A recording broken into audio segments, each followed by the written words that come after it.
koyaya mutum yake wani abu, koyaya akwai gudunmuwar da zai iya ba wa addinin shi.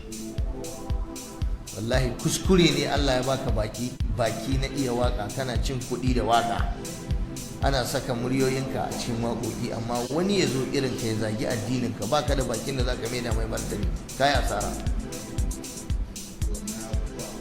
Idan wani zai zo yi fim don ya bata hijabi ko ya zagi hijabi ko ya zagi addini, to kai kuma ya kamata kai wani fim din da zaka yabi hijabin ka yabi addini, ka mutunta shi kuma ka maida martani at the same time, ba kiran suna ba komai, amma kuma jiki zai ci. Wannan shine abin da mawaƙan mu ya kamata su yi da 'yan drama mu da 'yan wasan kwaikwayon mu, su sani cewa akwai wani hakki na Allah su kansu a kansu.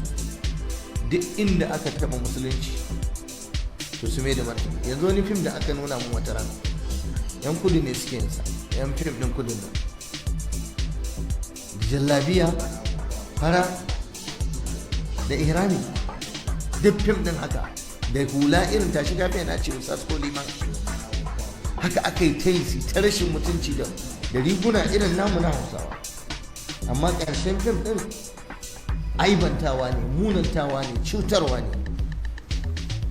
Ba komai, ba sai wani malami ya zo hudu a kansu ba, sai mu ma namu 'yan fim ɗin, 'yan kishin musulunci da al'ummarsa da jama'arsu, sai su ma su shirya wani fim ɗin. Basira ne ba a da ita, ana da ita, kayan aikin ne babu, ana da shi.